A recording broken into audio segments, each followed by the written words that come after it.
There are many time-honored traditions in the world of video games, and none are more common than the collectible. Where once there were entire genres about collecting things and that being pretty much the only premise, now it is something that comes paired with nearly every game. I could immediately point out how strange this is, how something was once a concept that was its own video game and now is a part of every video game, but instead I really just want to sit down and talk to you. Well, okay, I want to rant to you for a moment about how I just really hate collectibles in video games. Hello, I'm the hairiest hair, and this is Ranting Rabbit, a segment, a little video, a thing that I do where I completely unscripted rant about something that I've been thinking about lately. The subject of today is, of course, the collectibles in video games, and more specifically, I just want to throw this out there. Collectibles aren't extra content, they're anti-content. I feel like for a long time, when I have complained about collectibles and side objectives and anything else in a video game, a lot of people think that that's very prudent of me to say. It's ridiculous for me to complain about getting more of a video game. However, I have personally never seen it this way. I have never encountered collectibles that feel as satisfying as I am meant to feel when I get to the end of it. But even worse than that, I think there is nothing in this world that makes me want to stop collecting something than being able to see that I still need to collect 500 more of them. There have been plenty of times in video games where collectibles have not bothered me. I have almost never had a problem with the Riddler trophies of all things, despite the fact that they are the thing that turn a lot of people off when it comes to collectibles. All of the Batman games do a really good job of making sure that you know where to find them. This cannot be said for every game, unfortunately. Recently, I've been replaying through all the Assassin's Creed games, and though I haven't made it very far, I was immediately shocked by how ridiculous the collectibles were in the first game, how they got better in the second game, yes, despite the feathers, and then got much worse immediately after in Assassin's Creed Brotherhood. One of my most major problems with collectibles is that oftentimes they don't feel intentional. They don't feel like they're properly placed or that they have any intention with their placement.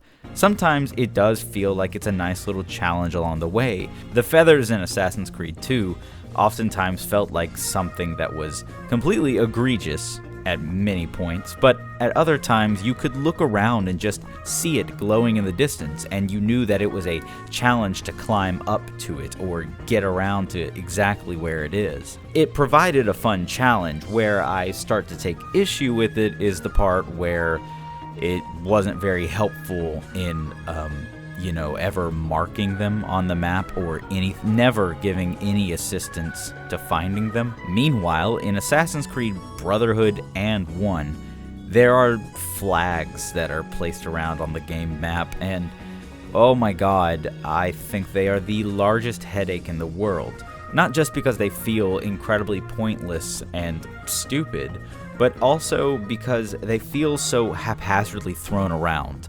There's a difference in intention, I think. When I'm playing a video game, I can tell when something was made with meticulous understanding. Assassin's Creed is probably the best example of this, because just look at the world. Look at every piece of the environment, look at every building, look at every climbable surface. It is given such exquisite detail. It is given such care. It is made into being the best thing that it can possibly be. Environmental design is definitely Assassin's Creed's strong suit. But boy, when the flags are just thrown around at complete random, it doesn't feel like it has the same amount of intrigue. It doesn't have the same amount of love and care. It feels as though it is just a haphazard, cash-grabbing attempt to pad out the game a little longer. And from what I've heard from developers, I'm not off base with this. Sometimes collectibles are genuinely thrown in just to pad out a game's runtime just a little bit longer so that they can say that it's actually a 60-hour game when really it's a 45-hour game.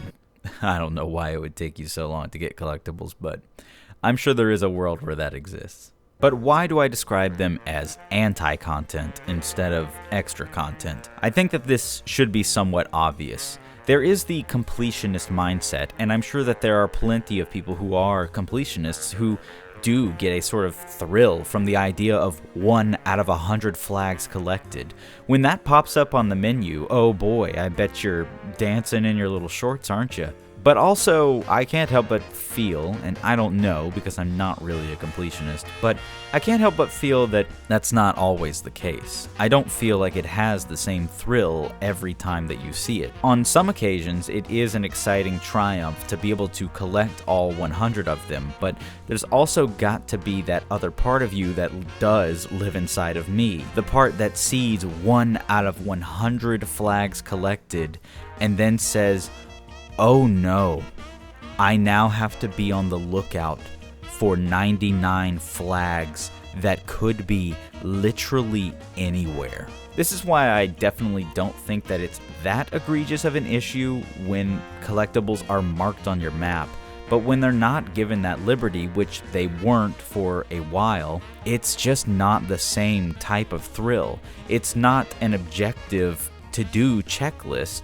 It is instead a chore list. This is why, for me personally, I consider it to oftentimes be more anti-content than extra content. And it's mainly because it conditions me to play in a very specific way that I don't usually play. If you were to give me a game and I were to play the way that I wanted to, in the way that maybe the original developers intended, then it would be a form of exploration. It would be a form of maybe linear progression, whatever it is. There's still an intended way that a developer makes a game and they want people to play it. Putting in these collectibles presents me with one of two options. Either I fully invest my time in gathering these collectibles, spending a lot of extra time going routes that maybe weren't exactly like intended, but they're there, you know? But when you chase after these collectibles, oftentimes I find that it ruins my experience in a way. If it doesn't ruin it, it at least damages it in some capacity. I don't feel any sort of pleasure from going after these collectibles because it throws me off of my current path, the trajectory of where I would go naturally as a player, as a person, as a human being who just likes to explore things, both in real life and in video games. Collectibles encourage me to go along the path that the game wants to intend for me. This means that basically I feel like I'm not playing the game myself anymore. Instead, I'm being strung along piece by piece, and where I'm going isn't really up to my exploration. It's sometimes up to where I think someone would place the next collectible item. And that's the issue that sort of comes up when they're not marked on the map. When they're marked on the map, it's a very obvious game of bouncing from point to point, moving in ways that only provide you the most strategical advantage of moving from one collectible to the next. And that's me playing the video game with the collectibles on in my mind. But if I try to turn that switch off, and let's say that I go with no collectibles, I don't know why and I don't know how, but I've been hardwired over the many years of playing games to be almost completely unable to say no to a collectible, because a lot of times they're just right there. It's just right around the corner. If I just deviate from my path just a little bit, I'll grab one. But once I grab one, then I see the number that pops up, and I'm like, well, I'll grab a few more here and there, you know, when I can. And that number doesn't mean anything to me personally until I get towards the end of the game, and by the time I'm about to finish, it tells me, hey, you have 96 of 100 flags collected. And then I'm like, well, I gotta go get the other 4, right? And while that doesn't present much of a problem in some games, in other games that don't have any sort of markings or understandings of what collectibles you've grabbed, it's just a sea of hopelessness, and it's driven me wild for my entire video game playing life. And so it's due to this conditioning that as soon as I see 1 out of 100 flags collected, I just feel the need to shut my brain off, to stop thinking about it, because the more I think about it, the more damage it's going to cause me. 1 out of 100 flags, and I'm sorry that this is the one that I keep going back to, but it's the one that I've encountered most recently, and oh my god, do I find it so egregious. Because it's not just 100 flags in the game, it's 100 flags in this area, this somewhat large area. Like, that's insane to me. Just as a quick addition and aside, if I ever do make a video about Assassin's Creed, I'm sure I'll deeply go into it, but I can't tell which I think is worse. I think they're both terrible, but for completely different reasons. In one game, you have the issue of 100 flags are randomly scattered throughout this one small area, and then the next area is only 20 flags, but then the next area is 70 flags. But then in Assassin's Creed 2, it says there are 100 feathers, but you have multiple levels, and there's no way for you to know if you've collected all. There actually might be, now that I think about it. I can't think of a way that maybe you could have known if you've collected them all in one zone, but you kind of have to like work towards that. There's no indicator of like 10 out of 10 for this area at any point that pops up on screen immediately. It just pops up the very, I just want to use the word intimidating, the very intimidating number that you're only this much out of 100, you better get to work, buddy. And there's just something about that has really just made me tip over the edge, and really is the whole reason we're having this discussion at all. The reason why I want to turn my brain off from these is because as soon as I see the 1 out of 100 flags collected, I realize that now I need to either choose if I'm going to commit full-heartedly to finding all 100 flags, or if I'm just going to say, no, it's not worth my time, and actively ignore them. I have found more often than not that if I ignore them, I am enjoying myself way more. This has been the case in most games that have collectibles.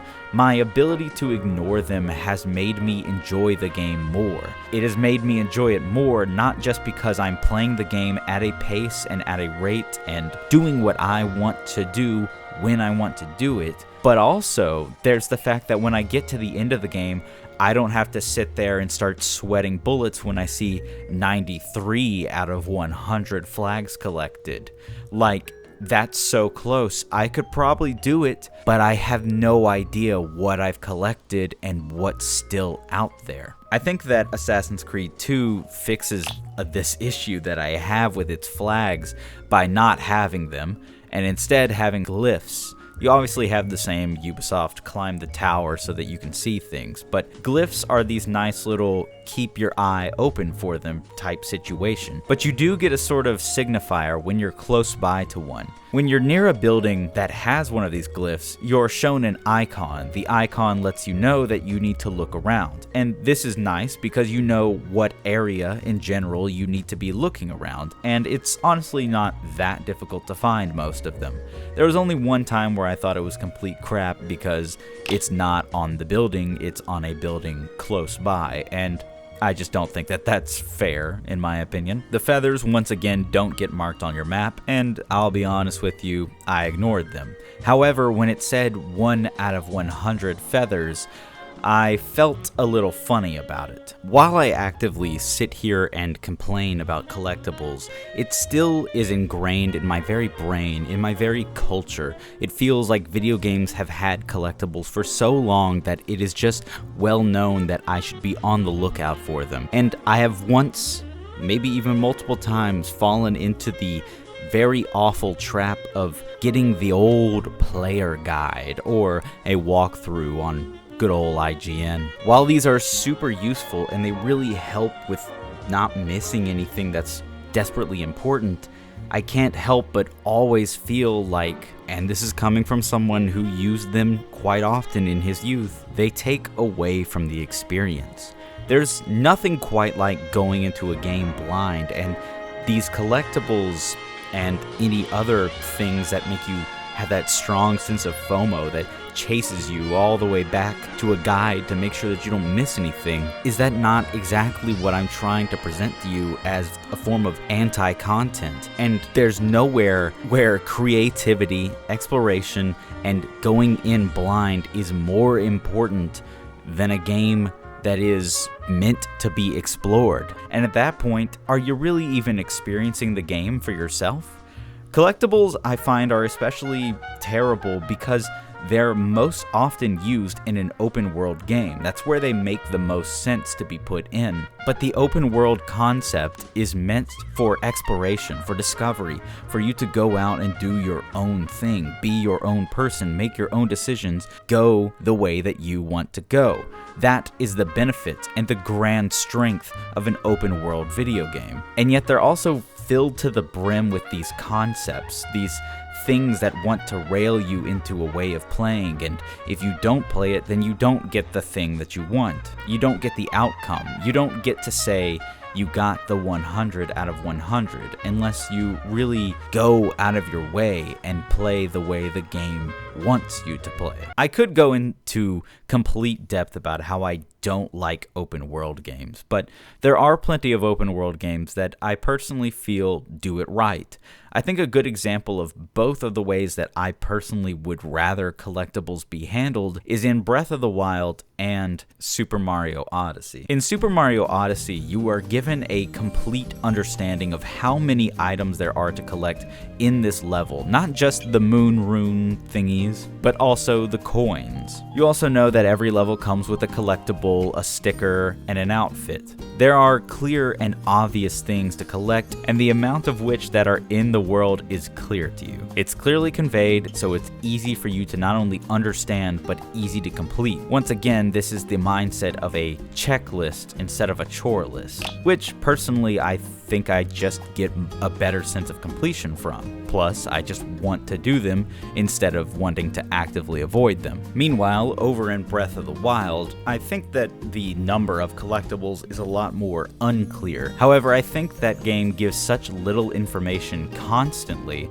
that it makes it extremely easy to ignore it and instead enjoy yourself, explore and have a good time, collect things at your pace rather than the pace of a video game. Ultimately, I think my issue with collectibles is that I don't have a completionist mindset. I don't get as much satisfaction from 100%ing something as someone else would. However, I do still feel it. I feel that in my little bones. I don't know when and I don't know where, but I have completed some games 100%.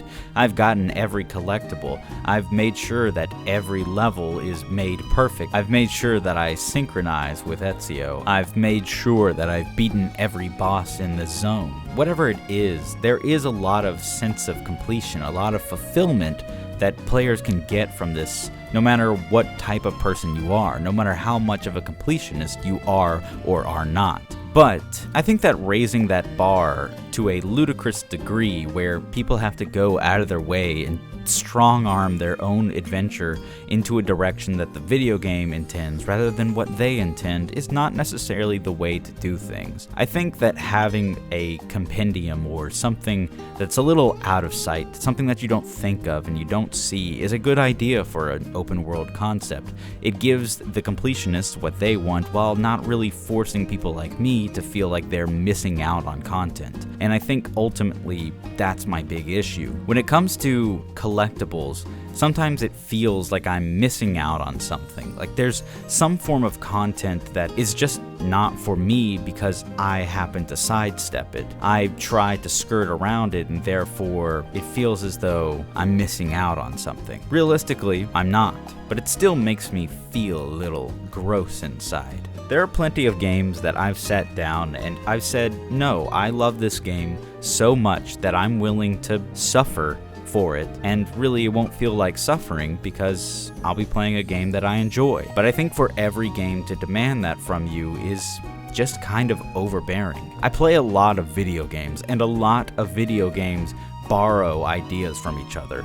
And a lot of those borrowing of ideas means that a lot of games see other games have collectibles and they say, well, clearly we need collectibles too. We need to put them in our video game so that we have way more content. However, I just can't help but look at the situation and not feel like maybe your game would be better. A more concise message, a more understandable and digestible experience if you put less collectibles in it. Doesn't it make a little more more sense for your game to have a high replay value instead of a very low percentage of people who actually complete your game? That just seems more appeasing to me, but potentially not everyone, and I understand that. However, I still stand by what I say when I say that collectibles in video games are not extra content, they're anti-content. Are collectibles all bad? Of course not. When they're woven into your experience and players are given the proper tools to make them easily accessible for those who love them and easily avoidable for those who don't, collectibles can be a welcomed addition to any experience.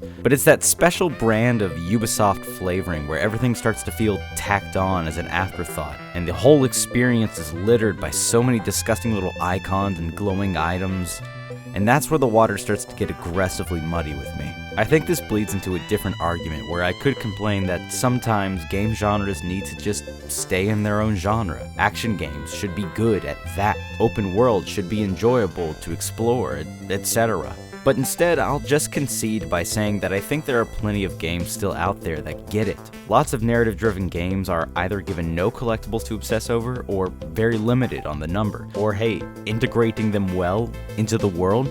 Truthfully, this is just me going off about my least favorite part of my current replay, the Assassin's Creed franchise, and now that this is off my chest, I can finally get back to playing them. Overall, I hope none of this came off as too preachy, and I have spent a long time editing this to try to find where the actual point of my unscripted argument is, but the good news is that I think I found it. The bad news is I'll have to wait until you tell me what you think. In the meantime, thanks for watching. Be excellent to each other.